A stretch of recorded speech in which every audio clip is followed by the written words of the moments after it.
Jersey guy, do you ever include in your prayers before you fall asleep at night? Thank you, hockey gods. The number 59 Roman Yossi wears Preds gold. Jersey guy? Jersey guy?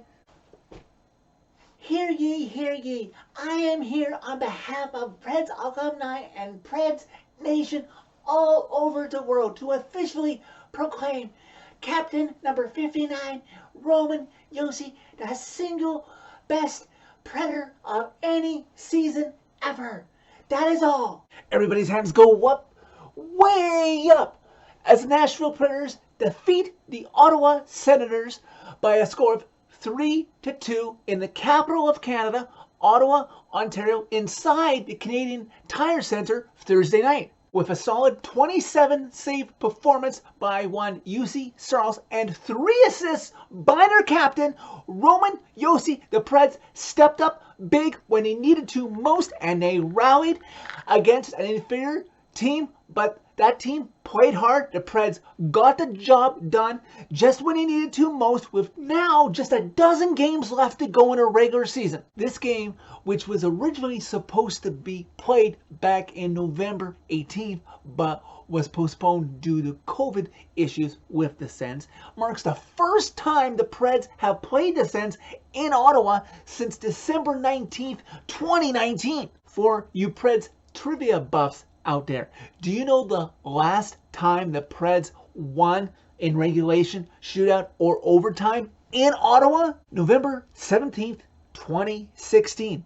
I'm pretty sure they do. We've got the exact same goalies dressed tonight for this game that played when these two teams faced off last week on Tuesday back inside Bridgestone Arena. Preds would get the first power play of the game, but it's the Sens who get some great chances once again, shorthanded.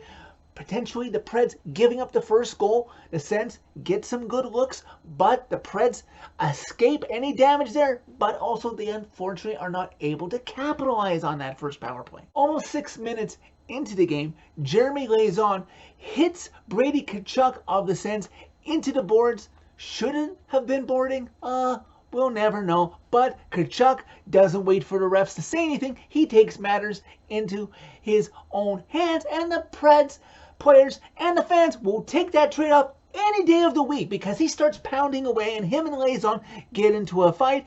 Oh, and would you look at that? The refs give them each a 5-minute fighting major. No, nothing more for Lauzon. On top of it, yeah, we'll take that any day of the week.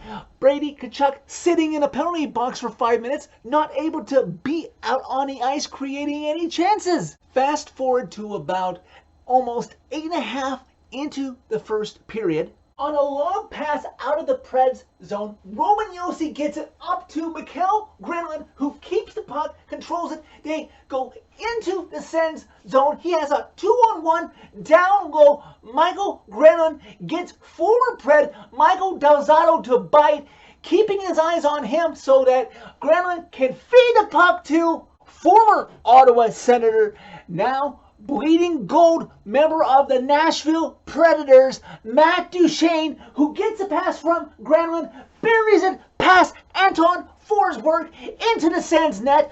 1-0 Preds. That's Matt Duchene's 37th goal of the season. Second straight game where the Preds have been the ones to score first, which you need to win more games than not. Hopefully, with the last dozen games that they'll have after this one, they continue that trend more often than they let the other team score against them. With the secondary assist on that goal, Roman Josi ties Paul Kariya for the single season points record for the Preds franchise as a whole at 85. After some sustained pressure by the Sens in the Preds zone, the Preds return the favor in the Sens zone, but unfortunately the Preds can't extend their lead. Just under 7 minutes left to go in the first period. Luke Cunnin takes exception to the tactics of the Sens being a little rough with Juuse Saros, and those two decide to fight.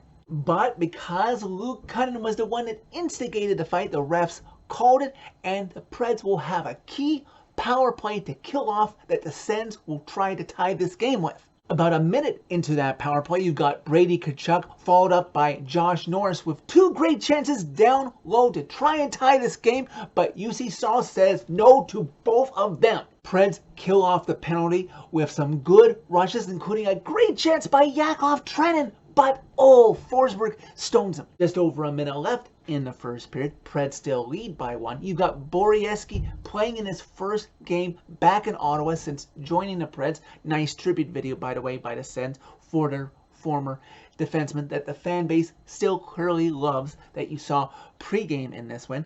Anyways, Borieski trips Formenton. Preds go on the penalty kill, and a key time, hopefully not to let the Sens tie it. Time winds down in the first period.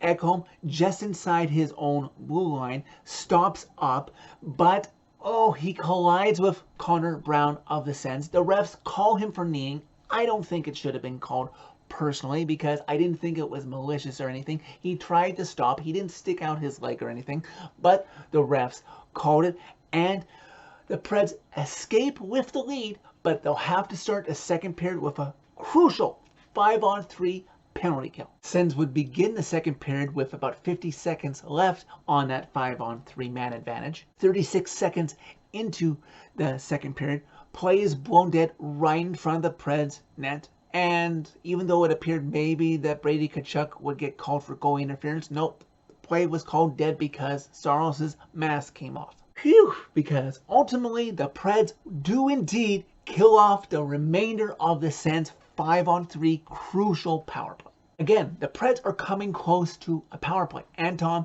Zub for the Sens gets called for holding, but the Preds can't ultimately score. About 8 minutes into the second period, play again in the Preds zone. Sens are coming close, getting some good looks, including Joseph right in front of Saros, but Saros makes another pad save. Moments later, behind the Preds net, former Pred Austin Watson and current Pred former teammate of his, Ryan Johansson, exchange pleasantries, which results in Johansson roughing up Watson. Watson got him to bite because Johansson was the only one who got a penalty. Fortunately, on that power play for the Sens, the Preds really shut her down because the Sens never really had control and didn't create any solid pressure or chances. Shortly after that, Austin Watson has a partial breakaway in on UC Saros, and you know what UC Saros probably said after he stopped it during a stoppage? It's like, Austin, don't you remember in practice how to beat me? You're not going to get by me that easily. That is followed up by a great chance by Matt Duchene at the other end to defeat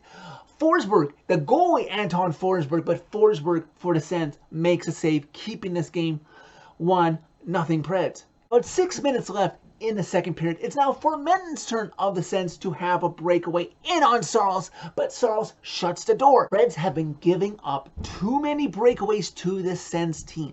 If they're not careful, it's probably going to cost them. With just over 4.5 minutes left to go in the middle frame, Barnstrom, coming out of his zone, finds a seam to get a pass through a bunch of Sens and a bunch of players up to Matthew Joseph, who's in all alone on a breakaway. This time makes no mistake, beating Saros, tying this game at 1.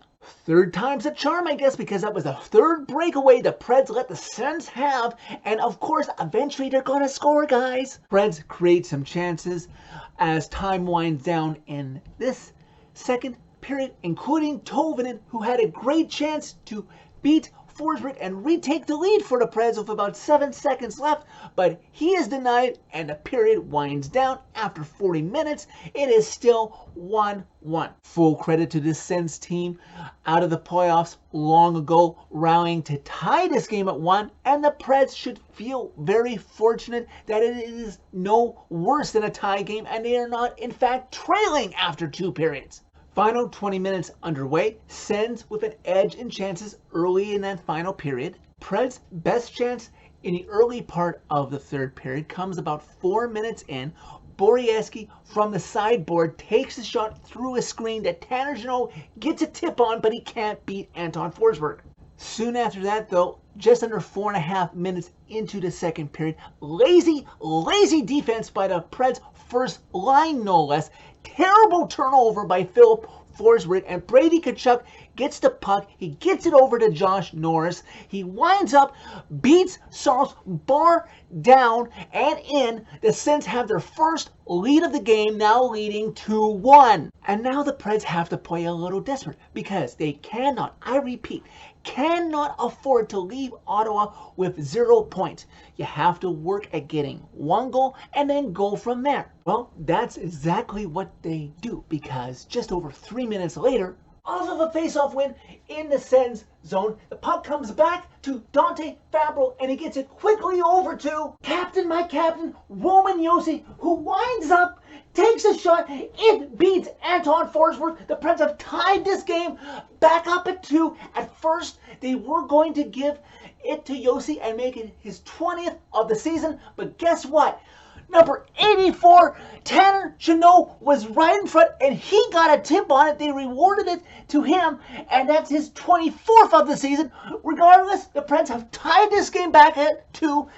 Brand new game, and they have fresh blood in them. They're Sharks, seeing blood, knowing that they can beat the Sens and get out of Ottawa with the W. Even though that wasn't Roman Josi's 20th goal of the season, which tied this game at 2, Josi did record his 67th assist of the season on Tanner Jeannot's tying goal. So what that means is that Roman Josi is now all alone with the most points in a season by a Preds player, forward or defenseman, with 86 points, and there's still more games to come, so he is going to extend that lead. About the halfway mark of the third period, the Preds with another breakaway given to the Sens. This time it's Brady Tkachuk right in on Saros, but Saros can sense that a win can be gotten, and he finds another gear, and he makes the save on Tkachuk. Preds blessed with a golden opportunity with 7.5 minutes left to go in the third period when Cole Reinhardt decides to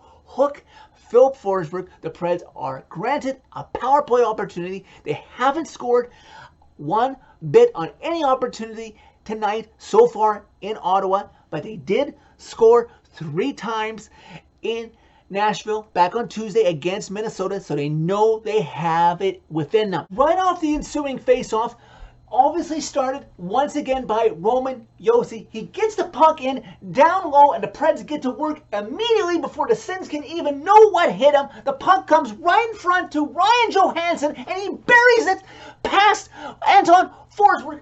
His 21st goal of the season. The Preds have their lead back. They're now leading 3-2. Sens question amongst themselves and tell the refs that they want to hold off on having a face-off because they're thinking about challenging it, because on first glance it looks like when Johansson swatted at the puck that he might have knocked it down with a high stick, but it wasn't a good enough look for the Sens to be convinced to challenge it. Goal stands. Preds have their 3-2 lead, and now can they ensure the victory? As I said, Roman Josi got an assist on Ryan Johansson's go-ahead goal. He now has 87 points on the season. 100 points is completely reasonable and within sight with a dozen games left to go after this one. We hit crunch time with 5 minutes left to go in regulation as we see if the Sens can tie this game back up, as not even just over 5 minutes ago, they had the lead. Under 4 minutes left to go in regulation. The last thing the Sens want to be doing here when they're trying to be looking for an untying goal is be taking a penalty, but that's exactly what Brady Tkachuk does 180 feet from his own net as he boards a helpless Matthias Ekholm right into the glass. The refs can't miss that. The Sens go on a penalty kill, and the Preds look to see if, hey, maybe they can get an insurance goal, or if not, just kill another 2 minutes off the clock with the Sens having one less player on the ice. Preds power play expired without that insurance goal. We reach 90 seconds left to go in regulation as desperate times calls for desperate measures. The Sens trying to make sure that they don't let the Preds walk away with the win. Pressure then by the Sens. Initial clear by Tanner Jeannot. It's then returned into the Preds zone. Once again, it's cleared by Granlund a little further this time, begging for it to go into the empty net. It doesn't, and it's an icing call. Face off back in the Preds zone. About 30 seconds left to go in regulation. One last chance by the Sens in the Preds zone. And then one last clear. And here comes the Ox, Tanner Jeannot, into the Sens zone, trying to beat out the icing call. He gets it. He's got Zump of the Sens right on him, and Tanner Jeannot behind the Sens empty cage just milks the clock, gets the puck right up against the board so he can't get a whistle, but he keeps the puck active. Clock winds down. Preds win this hard-fought game that they needed desperately not to lose to keep pace in the playoff hunt. 3-2. Well, I'm not going to lie, Preds Nation. I was a little worried that they were going to lose another game to an inferior opponent when they fell down 2-1 in the third period. But they proved me wrong. Maybe they proved you wrong too if you gave up hope when they fell down 2-1 and their captain willed this team to get the win.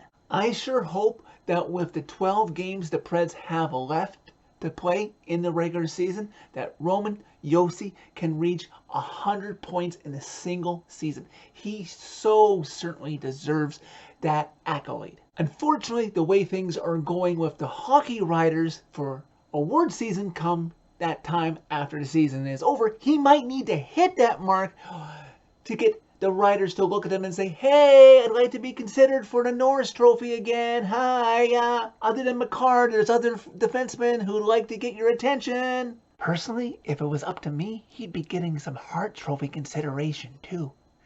Of course, I love our goalie, Juuse Saros. Who doesn't that bleeds gold for this team? But if it wasn't for Roman Josi, I don't think this team would be in a playoff spot right now. As for the playoff hunt, finally some breaks go the Preds' way as Winnipeg and Vegas both lost in regulation on Wednesday night. And tonight, Toronto does the Preds a huge favor. And yeah, it went to overtime, but the Stars only got 1 point out of it. If you look at MoneyPuck.com as of the recording of this video, the Preds' percentage for making the playoffs is now up to 96.9%, the highest it's been in quite a while, but it's not at 100% yet. Nothing is guaranteed until that number hits 100. In the meanwhile, Preds, in the last dozen games left to go in the regular season on your schedule, play a 60-minute game more times than not, and you will indeed, I believe, punch your ticket to the NHL's second season. So that's it for this video. Thank you very much for watching. As always, hit like if you like this video. Click subscribe if you really like it. You can find my social media by clicking on a channel name. Tell all your friends about Redemption. Oh, and while you're at it too, tell all your friends that Roman Josi now holds the single season points record for the Preds.